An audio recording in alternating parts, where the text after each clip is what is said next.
سوال یہ کیا گیا ہے کہ گرمی کی وجہ سے ٹھنڈک حاصل کرنے کے لیے کیا حیض کی حالت میں غسل کیا جا سکتا ہے؟ اس لیے کہ جو بوڑھی عورتیں ہیں ان کا کہنا یہ ہے کہ جب تک عورت حیض کی حالت میں ہو تو اسے ٹھنڈک حاصل کرنے کے لیے یا اپنے بدن کے میل کچیل صاف کرنے کے لیے غسل نہیں کرنا چاہیے۔ وہ صرف پاکی والا ہی غسل کر سکتی ہے، ٹھنڈک حاصل کرنے کے لیے غسل نہیں کر سکتی۔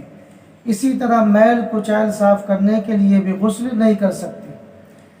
تو اس کا جواب یہ ہے کہ شرعی اعتبار سے حیض کی حالت میں ٹھنڈک حاصل کرنے کے لیے یا بدن کے میل کچیل کو صاف کرنے کے لیے غسل کرنے میں شرعی اعتبار سے کوئی حرج نہیں ہے۔ ہاں، ڈاکٹری اعتبار سے اگر ڈاکٹر منع کریں اور وہ یہ کہیں کہ ایسی حالت میں جب خواتین غسل کرتی ہیں تو ان کو نقصان ہوتا ہے، تو ڈاکٹری اعتبار سے اگر ڈاکٹر منع کریں تو اس سے پرہیز کرنا چاہیے، ورنہ شرعی اعتبار سے حیض کی حالت میں ٹھنڈک حاصل کرنے کے لیے یا بدن کے میل کچیل صاف کرنے کے لیے غسل کرنے میں کوئی حرج نہیں ہے۔ دوسرا سوال یہ کیا گیا ہے کہ نفل اعتکاف کب ٹوٹتا ہے اور اس کی قضا کا کیا طریقہ ہے؟ تو مختصر سا جواب ہے، بالکل آسان سا، کہ نفل اعتکاف ٹوٹتا نہیں ہے بلکہ وہ پورا ہو جاتا ہے، مکمل ہو جاتا ہے۔ مثال کے طور پر کسی نے یہ نیت کی کہ وہ 4 دن کا نفلی اعتکاف کرے گا یا 5 دن کا نفلی اعتکاف کرے گا، تو بہتر یہ ہے کہ جتنے دن کا اس نے ارادہ کیا ہے اتنے دن کا وہ اعتکاف کر لے۔ لیکن اگر وہ 4 دن یا 5 دن سے پہلے ہی 2 ہی دن میں یا 1 ہی دن میں اپنے اعتکاف سے نکل آتا ہے تو اسے اعتکاف ٹوٹنا نہیں کہیں گے، بلکہ کہا جائے گا کہ یہ اعتکاف پورا ہو گیا یا ختم ہو گیا۔ چونکہ یہ نفلی ہے تو اس کی کوئی قضا بھی نہیں ہے۔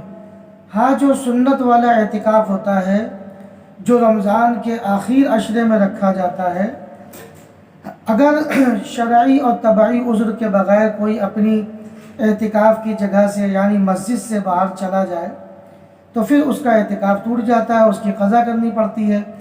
لیکن یہ جو نفلی اعتکاف ہے یہ ٹوٹتا نہیں ہے بلکہ پورا اور مکمل ہو جاتا ہے۔ تیسرا سوال یہ ہے کہ عید کے موقع پر جو عیدی لینے دینے کا مزاج ہے، عیدی لینے دینے کا جو ماحول ہے، بڑے اپنے سے چھوٹوں کو جو عیدی دیتے ہیں، اس کا شرعی حکم کیا ہے؟ کیا یہ کوئی رسم ہے یا کوئی بدعت ہے؟ اس کو واضح کریں۔ تو اس کا جواب یہ ہے کہ دیکھیے، عید کے موقع پر جو بڑے اپنے سے چھوٹوں کو عیدی دیتے ہیں یہ ایک ہدیہ اور تحفے کی شکل ہے اور اظہار خوشی کا ایک انداز ہے۔ اگر کوئی شخص بچوں کو عیدی دیتا ہے یا اپنے ماتحتوں، اپنے خادموں اور نوکروں کو عیدی دیتا ہے ان کو خوش کرنے کے لیے، تو یہ صرف جائز ہی نہیں بلکہ ثواب کا کام ہے۔